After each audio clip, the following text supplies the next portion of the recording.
তো hello viewers, আসসালামু আলাইকুম।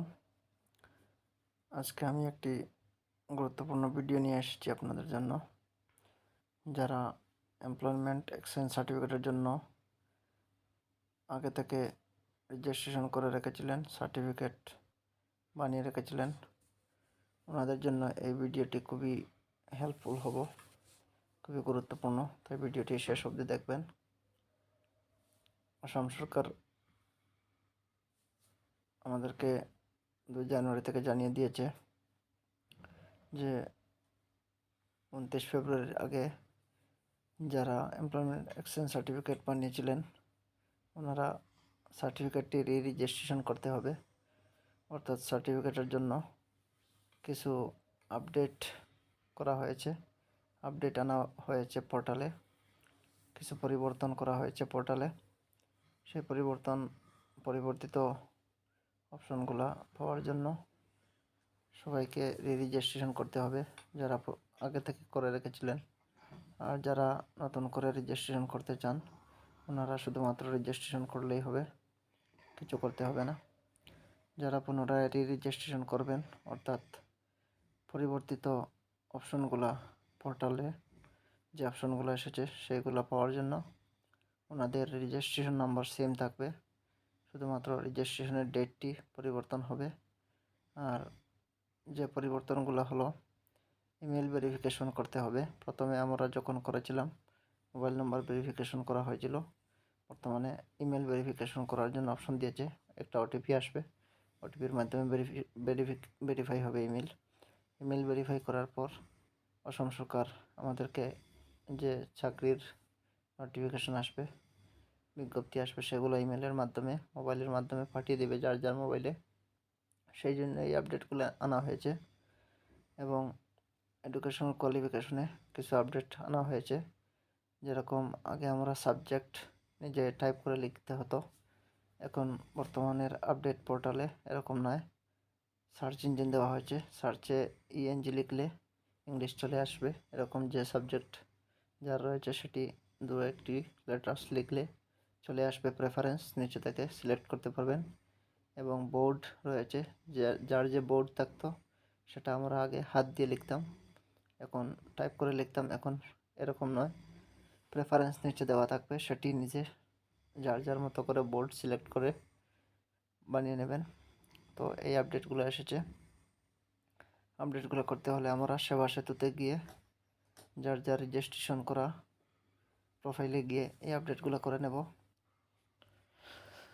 আর আরও একটি আপডেট হলো, যারা রেজিস্ট্রেশন করার সময় আনএমপ্লয়েড সিলেক্ট করে রেখেছিলেন ওনারা পুনরায় এটি আপডেট করতে হবে।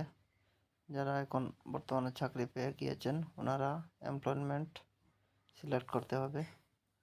তো এমপ্লয়মেন্ট সিলেক্ট কীভাবে করবেন, এই অপশনে যাওয়ার পর আনএমপ্লয়মেন্টে ক্লিক করে অন্য একটি সিলেক্ট করে তারপর আবার যারা এখনও চাকরি পাননি, আনএমপ্লয়মেন্টই রয়ে গেছেন, ওনারা আবার আনএমপ্লয়মেন্ট সিলেক্ট করে দেবেন। যারা চাকরি পেয়ে গেছেন ওনারা এমপ্লয়মেন্ট সিলেক্ট করে রাখবেন।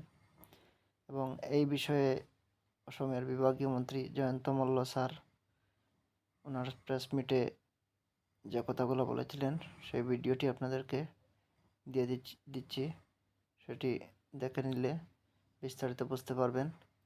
তারপর কাজটি করে নিন। যদি নিজে নিজে পারেন তাহলে করেন, যদি নিজে না পারেন তাহলে কোনো কম্পিউটার দোকানের সঙ্গে যোগাযোগ করে নেবেন। আমি আবারও বলছি, যারা ঘর থেকে করাতে চান কাজটি, তাহলে ভিডিওতে একটি হোয়াটসঅ্যাপ নম্বর বা হোয়াটসঅ্যাপ চ্যানেলের লিঙ্ক দেওয়া থাকবে, সেখানে গিয়ে আমাকে মেসেজ করে বলতে পারেন, আমি করে দেওয়ার জন্য চেষ্টা করব।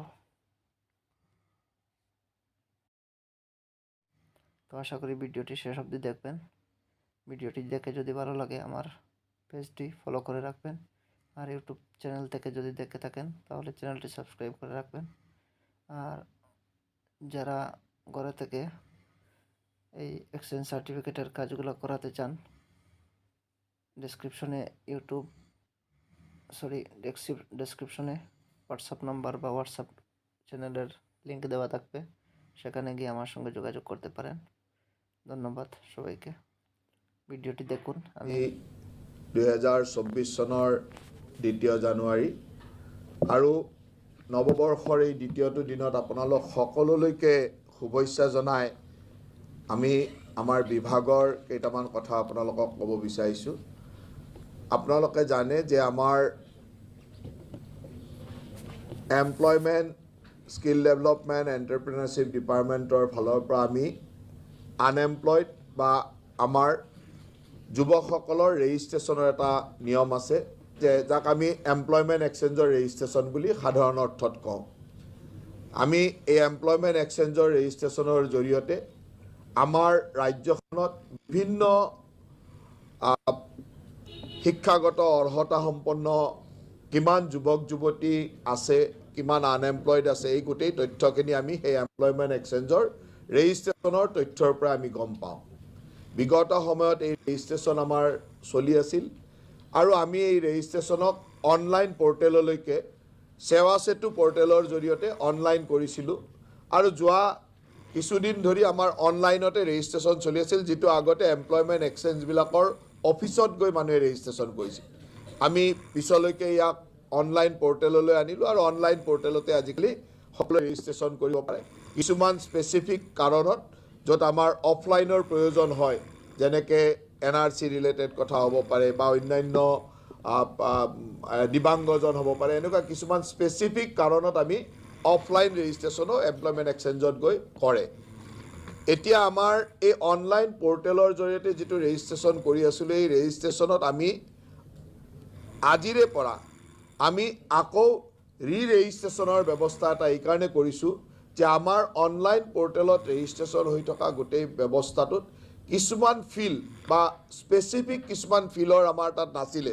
যেনেকৈ আমাৰ তাত ইঞ্জিনিয়াৰিং গ্ৰেজুৱেট কিমান আছে, কিন্তু কিমানজন কেমিকেল ইঞ্জিনিয়াৰ, কিমানজন মেকানিকেল ইঞ্জিনিয়াৰ, একেবাৰে স্পেচিফিক। আৰু আজিকালি বহুত নতুন নতুন ফিল্ড ওলাই অনলাইন পৰ্টেলত গৈ কৰে। তেওঁলোকৰ ৰেজিষ্ট্ৰেশ্যন আছে, তাক মাত্ৰ অনলাইনত আপগ্ৰেড কৰি দিব লাগে। তেওঁলোকৰ কিছুমান ডাটা আমি নতুনকৈ বিচাৰিছোঁ আৰু তাৰ জৰিয়তে আৰু এটা কথা আপোনালোকক জনাই থওঁ যে আমি ইতিমধ্যে Naukri.com-ৰ দৰে এটা এজেঞ্চিৰ লগত বা কোম্পানীৰ লগত আমি এখন MOU কৰিছিলোঁ যে তেখেতসকলে আমাৰ যিসকল যোগ্য ব্যক্তি তেওঁলোকৰ যোগ্যতা অনুসৰি ভাৰতবৰ্ষত ক'ত কি চাকৰি ওলাই আছে তেওঁলোকক মেছেজ যোগে, মেইল যোগে, টেলিফোন যোগে যাতে জনাই থাকিব পাৰে, তাৰ কাৰণে আমি এটা তেখেতসকলৰ লগত MOU কৰিছিলোঁ। কিন্তু আমাৰ এই অনলাইন পৰ্টেলত একেবাৰে স্পেচিফিক এই ধৰণৰ তথ্যবিলাক নথকাৰ কাৰণে প্ৰপাৰ মানুহখিনিক আমি সেই ইনফৰমেশ্যনটো দিব পৰা নাই। হয়তো ক'ৰবাত বোলে বেংগলোৰতে ক'ৰবাত কেইজনমান মেকানিকেল ইঞ্জিনিয়াৰ প্ৰয়োজন হৈছে, কিন্তু আমি নাজানো যে আমাৰ একজেক্ট কোৱালিফিকেশ্যনৰ তেনেকুৱা কোৱালিটিৰ মানুহ কিমান আছে যাক আমি খবৰটো দিব লাগে তেওঁলোকে এপ্লাই কৰিবৰ কাৰণে।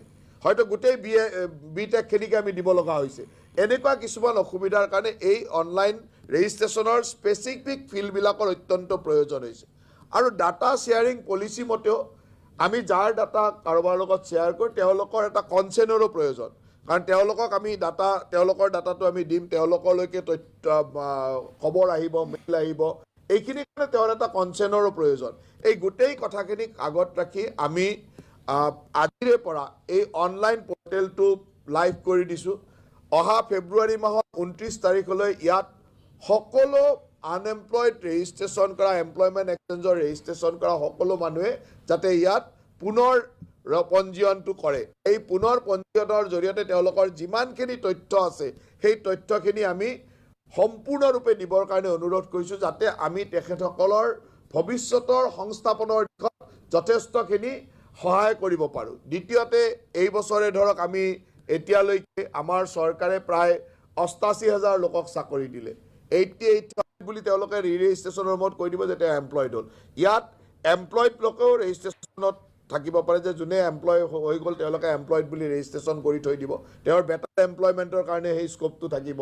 কোনোবা এনেকুৱা থাকে যে 18 বছৰৰ তলৰ 14 বছৰৰ ওপৰৰ ল'ৰা ছোৱালীও ইয়াত ৰেজিষ্ট্ৰেশ্যন কৰিব পাৰে, কাৰণ যিসকল চাইল্ড লেবাৰত নপৰে, চাইল্ড লেবাৰৰ পৰা ওপৰৰ 14 to 18 ইয়াৰ্ছ, কোনোবাই যদি তেনেকুৱা ধৰণৰ কাম কৰিব খোজে, শ্ৰমিক কাম কৰে, তেওঁলোকেও ৰেজিষ্ট্ৰেশ্যনটো কৰি থ'ব পাৰে।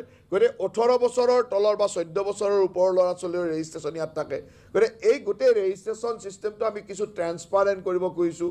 সকলো তথ্য যাতে আমি ৰেজিষ্ট্ৰেশ্যন কৰা প্ৰতিজন মানুহৰ তথ্য আমি সম্পূৰ্ণৰূপে পাওঁ, একেবাৰে তেওঁৰ পুংখানুপুংখ তথ্য পাওঁ। তেওঁ কি, তেওঁৰ কোৱালিফিকেশ্যনৰ তথ্য, তেওঁৰ এজ, তেওঁৰ হবি বা তেওঁৰ ইণ্টাৰেষ্ট, কি চাকৰিৰ কাৰণে তেওঁ কোৱালিফাইড। আজি কিছুমান চাকৰি আমাৰ ওচৰত খবৰ আহে বা বিভিন্ন ব্যৱস্থাৰ মাজেৰে খবৰ আহে, এই খবৰবিলাক যাতে সেইসকলক আমি সুন্দৰভাৱে দিব পাৰোঁ। আজিকালি মেছেজৰ জৰিয়তে দিব পাৰি, মেইলৰ জৰিয়তে দিব পাৰি। এই ধৰণৰ তথ্যবিলাক ল'বৰ কাৰণে ৰেজিষ্ট্ৰেশ্যন ব্যৱস্থাটো আমি খোলা ৰাখিছোঁ। ইয়াত আমাৰ সেৱা সেতু পৰ্টেললৈকে গৈ সেৱা সেতু assam.gov.in গৈ এই সেৱা সেতু পৰ্টেলত আমাৰ যিটো employment.assam@gov.in এমপ্লয়মেণ্ট এক্সচেঞ্জৰ যিটো পৰ্টেল আছে তালৈকে গৈ ইয়াত ৰেজিষ্ট্ৰেশ্যন কৰিব পাৰিব। আৰু মই সকলোকে আহ্বান জনাইছোঁ যে অহা ফেব্ৰুৱাৰী মাহৰ 29 তাৰিখৰ আগত যাতে সকলোৱে ৰেজিষ্ট্ৰেশ্যন পুনৰ পঞ্জীয়ন কৰে। আৰু এই পুনৰ পঞ্জীয়নৰ তথ্যৰ পৰাই আমি যাতে ভৱিষ্যতলৈ তেওঁলোকৰ এমপ্লয়মেণ্টৰ সুবিধাৰ কাৰণে বিভিন্ন ধৰণৰ তথ্য তেওঁলোকক যোগান ধৰি থাকিব পাৰোঁ। অলৰেডি naukri.com লগত আমাৰ এনেকুৱা ধৰণৰ MOU হৈ ৰাখিছে আৰু বিভিন্ন এজেঞ্চিৰ লগত আমি কথা পাতি আছোঁ, যাতে আমাৰ ল'ৰা ছোৱালী প্ৰকৃত তথ্যটো ভাৰতবৰ্ষত ক'ত কি চাকৰি ওলাইছে এই তথ্যবিলাক পাই থাকে।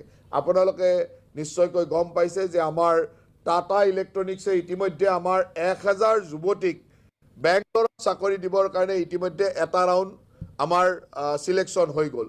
অহাকালিৰ পৰা ছেকেণ্ড ৰাউণ্ড 3, 4, 5, 6, 7, 8 এই 6টা দিন আমাৰ ছেকেণ্ড ৰাউণ্ডৰ আকৌ চিলেকশ্যন প্ৰচিডিউৰ বা ইণ্টাৰভিউ চলি আছে, আৰম্ভ হ'ব অহাকালি।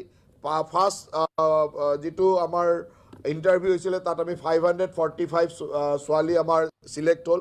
তেখেতসকলে বেংগলোৰলৈকে ষ্টাইফেন বা দৰমহা ষ্টাইফেন পাই তাত ট্ৰেইনিঙো লৈ থাকিব।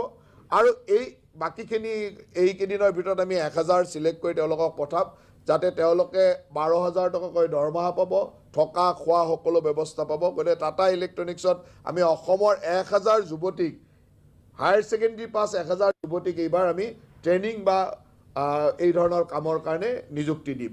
গতিকে আমাৰ ওচৰত তেনেকুৱা ধৰণৰ বহু মানে মাল্টিনেশ্যনেল কোম্পানী বা বিভিন্ন সংস্থাই আমাৰ লগত সেই ধৰণৰ যোগাযোগতো আছে। মই ভাবোঁ অসমৰ ভৱিষ্যতৰ কাৰণে খুব ভাল বতৰা কিছুমান আহি আছে। আমি সেইকাৰণে এই ধৰণৰ সম্পূৰ্ণ তথ্য আমি ছেগ্ৰিগেট কৰিব, কাৰণ এই তথ্যৰ জৰিয়তে যাতে ফেব্ৰুৱাৰী মাহটো শেষ হোৱাৰ লগে লগে মাৰ্চ মাহৰ প্ৰথম দিনাখনে মই কৈ দিব পাৰোঁ যে আমাৰ 18 বছৰৰ তলৰ ইমান ৰেজিষ্ট্ৰেশ্যন হ'ল, এমপ্লয়ড মানুহ ইমানেই ৰেজিষ্ট্ৰেশ্যন কৰিলে, প্ৰকৃততে আনএমপ্লয়ড ইমানখিনি, এই আনএমপ্লয়ডৰ ইমানখিনি গ্ৰেজুৱেট, ইমানখিনি পষ্ট গ্ৰেজুৱেট, ইমানখিনি ইঞ্জিনিয়াৰিং গ্ৰেজুৱেট, ইমানখিনি বেলেগ বিভিন্ন ধৰণৰ কাৰিকৰী শিক্ষা থকা, এই গোটেই ব্যৱস্থাটো একদম ট্ৰেন্সপাৰেণ্ট হৈ থাকে। আৰু ইয়াত এখন ডেছবৰ্ডৰ জৰিয়তে যাতে মোৰ কাৰ্যালয়তে হওক, মুখ্যমন্ত্ৰীৰ কাৰ্যালয়তে হওক, সদায় আমি চাই থাকিব পাৰোঁ। মই যাতে চাই থাকিব পাৰোঁ যে অসমত ইমানজন গ্ৰেজুৱেট আনএমপ্লয়ড ল'ৰা আছে, ইমানজন পষ্ট গ্ৰেজুৱেট আনএমপ্লয়ড ল'ৰা আছে, ইমানজন কেমিকেল ইঞ্জিনিয়াৰ আনএমপ্লয়ড ল'ৰা আছে, ইমানজন মেকানিকেল ইঞ্জিনিয়াৰ আছে, ইমানজন ডক্টৰ আছে। এই ধৰণৰ সকলো তথ্য একেবাৰে সম্পূৰ্ণ সঠিক তথ্যৰে আমি যাতে গম পাই থাকোঁ, সেই ধৰণৰ ব্যৱস্থাটো এই ৰেজিষ্ট্ৰেশ্যন প্ৰক্ৰিয়াৰে সম্ভৱপৰ হৈ উঠিব। গতিকে মই সকলোকে আপোনালোকৰ জৰিয়তে সকলো এমপ্লয়মেণ্ট এক্সচেঞ্জৰ ৰেজিষ্ট্ৰেশ্যন কৰা যুৱক যুৱতীক আহ্বান জনাম যে ফেব্ৰুৱাৰী মাহৰ 29 তাৰিখৰ আগত তেখেতসকলে যাতে সকলোৱে ৰেজিষ্ট্ৰেশ্যন কৰে। তো এইখিনি আছে। ধন্যবাদ সবাইকে। ভিডিওটি দেখে যদি একটু হলে উপকৃত হন, ভিডিওটি লাইক করে, চ্যানেলটি সাবস্ক্রাইব করে, ফেসবুক পেজটি ফলো করে রাখবেন, ভিডিওটি শেয়ার করে রাখবেন নিজের প্রোফাইলে। ভবিষ্যতে এরকম ভিডিও পেতে হলে পেজের প্রতি লক্ষ্য রাখুন। ধন্যবাদ সবাইকে।